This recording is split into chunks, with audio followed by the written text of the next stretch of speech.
Salut à tous, c'est votre frère encore, le Master S. Nous allons parler de quelque chose qui affecte en fait la vie de chacun de nous.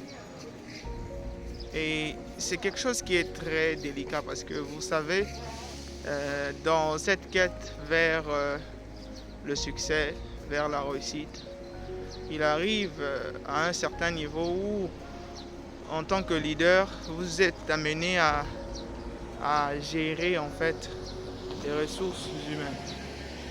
Et non seulement cela, vous êtes humain, vous avez des émotions. Il arrive à plusieurs reprises que, vous savez, quand vous multipliez 0 par un nombre, le nombre là devient carrément 0 aussi. Alors il y a des gens qui sont 0. Quand vous vous associez avec eux, que vous soyez le bon leader ou pas, que vous soyez à mesure de les aider ou pas, ils peuvent annuler tout ce que vous avez pu faire avant. Vous revenez à 0. C'est pour ça donc que je m'en vais en fait parler avec vous de ce sujet qui consiste à savoir qui, comment et pourquoi aider certaines personnes. Parce qu'il y a des gens qui viendront dans votre vie, vous pensez les aider, mais ils vont vous réduire à 0. Alors, déjà pour commencer sur le comment, je crois qu'on se met à l'évidence que nous sommes tous des humains. On ne peut pas avancer sans les autres. On a, pour ceux qui sont spirituels, vous savez que vous le ressentez, que la douleur de l'autre peut parfois vous affecter. Vous êtes certainement assez conscient du fait que vous n'avez pas certainement pu réussir dans cette vie et même venir dans ce monde sans l'apport d'un autre humain, vos parents terrestres. Et donc c'est logique de s'entraider entre nous. Et donc la question de savoir comment ça se fait qu'on se met à aider les autres et tout, je crois bien que c'est juste la sensibilité des humains. C'est naturel. Je ne crois pas qu'il y a besoin d'aller dans plusieurs détails sur ça. Il vient la seconde, c'est de savoir le pourquoi. Bien, le pourquoi, je me dis, bon, il y a plusieurs niveaux. Je vais essayer de relater 3. Le premier, c'est d'abord, pour certaines personnes, ils aident parce qu'ils se sentent dans le besoin de le faire afin de sécuriser leur futur. Je me vois dans l'histoire d'un parent qui investit pour ses enfants afin que ses enfants puissent être à mesure de l'aider quand il sera en retraite, prendre soin de lui et tout cela, comme ça se passe souvent chez nous en Afrique. Voilà, donc c'est un peu ça. Vous voyez bien que chez nous, surtout dans les coins d'où nous venons, les parents, quand ils mettent au monde les enfants, c'est pour donner de l'espoir à leur futur, parce que c'est comme une dette morale pour les enfants d'être là pour être le support des parents à leur vieillesse. Et les enfants aussi feront la même chose pour leurs enfants à eux. Donc c'est un peu le système du pays. Et alors les parents, ils prennent la charge des enfants, les aident et tout. C'est parce que ils s'attendent à un futur meilleur et à obtenir de l'aide à leur tour quand ils en auront besoin. Parce que vous savez que c'est comme quand un enfant naît, vous apprenez à marcher et puis quand vous vieillissez, vous allez encore réapprendre à marcher. Donc c'est comme ça. Mais c'est pas toutes les cultures qui sont comme ça. Il y a des cultures où vous comprenez que les parents font leur vie, les enfants font leur vie et les enfants ne doivent rien aux parents, tout comme les parents ne doivent rien aux enfants. Mais moi je suis en train de parler de façon générale. S'il faut aller, c'est dans un contexte où vous aidez quelqu'un qui est proche de vous parce que vous vous attendez à ce que cette personne-là soit reconnaissant et vous aide quand vous serez dans le besoin aussi.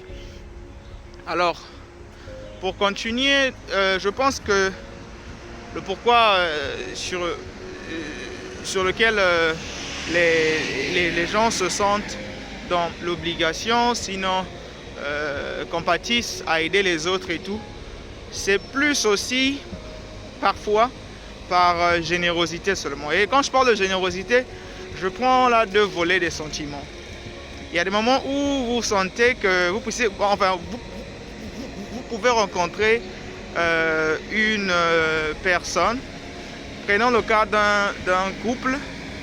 Vous rencontrez là une femme qui a déjà été mariée, elle a divorcé, elle a même peut-être 2 enfants, mais c'est une très bonne femme.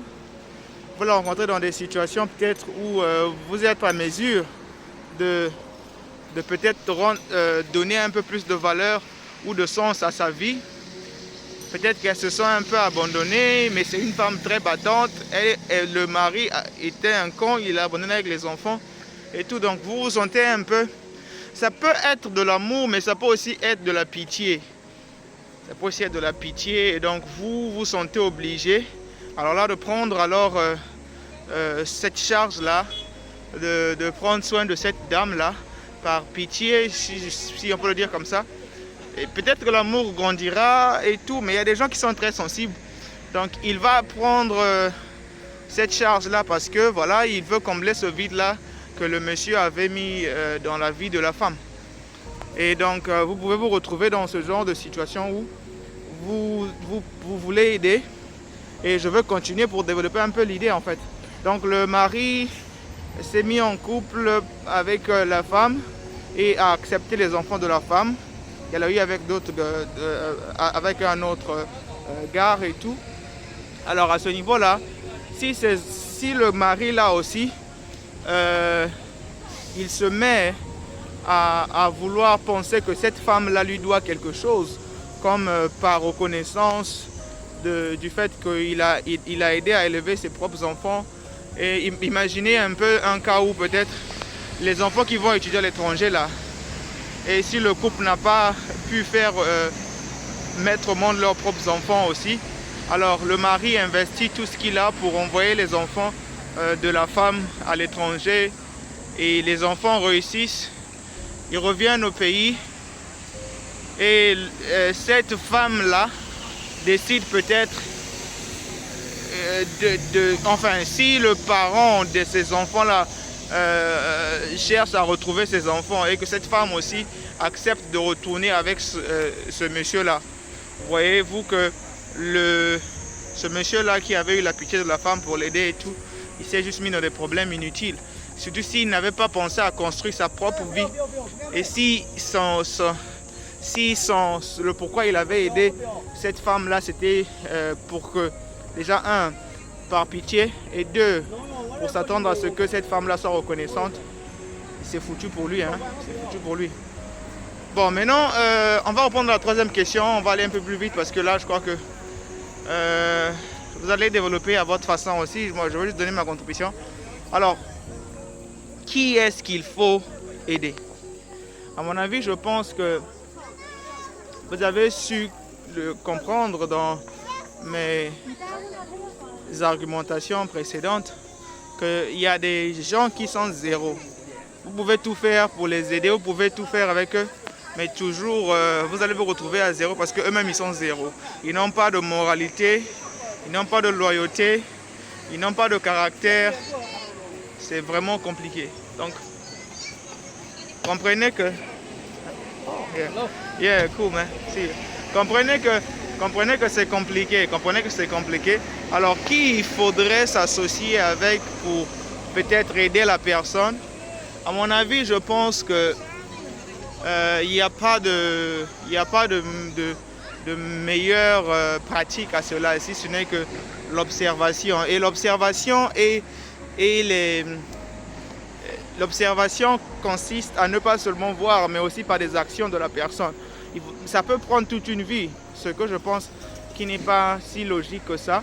Alors peut-être qu'il faut prendre même les gens qui sont en couple, parce que moi j'en ai vu des couples qui se sont mis en train de flirter ensemble pendant des années. Ils étaient très bien ensemble, ils s'entraidaient et tout, mais à la fin, Dès qu'ils ont décidé de se marier, tout a changé. Donc moi, je trouve que le temps limite, peut-être pour examiner l'attitude de quelqu'un, si ça vaut le coup de vouloir vous sacrifier pour cette personne-là, c'est peut-être toute une vie. Néanmoins, vous pouvez choisir un cas où vous pouvez aider les gens en ne s'attendant à rien du tout d'eux. C'est-à-dire que vous aidez ceux qui veulent s'aider. Si quelqu'un veut s'aider et que vous avez la possibilité de l'aider, par exemple si c'est financièrement, si vous pouvez aider quelqu'un avec quelque chose que vous pouvez lui donner sans pour autant que ça n'affecte vos revenus ou que vous ayez besoin de cet argent-là, je crois que c'est meilleur. Donc la meilleure façon d'aider les gens à qui il faut aider, c'est à des gens que vous n'avez pas de dette morale envers. C'est à des gens que quand vous aidez la personne, vous oubliez ce qui s'est passé. N'attendez pas à ce que la personne puisse vous aider en retour et tout. C'est vraiment... c'est pas... ça va vous rendre seulement la vie compliquée pour rien. Et donc, c'est un peu ce que je tenais à dire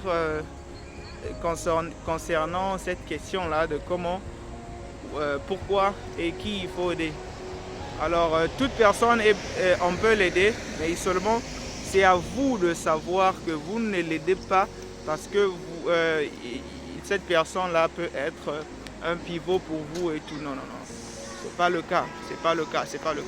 Ce qui est vrai, c'est que une personne qui aide les autres s'aide soi-même.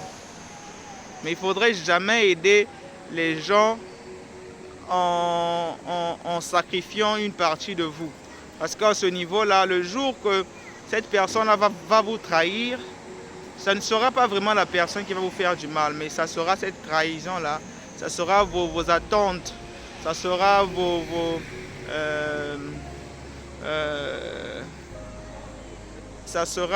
c'est pas vraiment l'argent qui fait mal, c'est plus vos attentes, c'est plus votre compréhension de la vie, la confiance que vous avez placée sur cette personne-là, c'est ça qui fait mal plus. Donc, protégez vos émotions, protégez votre imagination, évitez de conclure sur quelqu'un parce que vous êtes de la même famille, parce que c'est votre enfant, non. Même si c'est votre propre famille, n'aidez pas votre famille parce que vous pensez qu'ils peuvent vous aider. Ça finira par vous détruire vous-même et la famille en question que vous voulez construire. Parce que les gens, il y a bien sûr des gens qui sont bons de caractère, des gens qui ont une bonne vision, des gens qui ne sont pas comme des sangsues. Quand ils viennent dans ta vie, ils vont sucer et après tu finis là, tu deviens vidé. Ou bien des gens qui viennent avec des zéros pour multiplier dans la vie des gens. Il y a des gens bien, il y a des gens ils viennent dans ta vie, s'ils t'aident de 10, tu vas à 100, à 1000.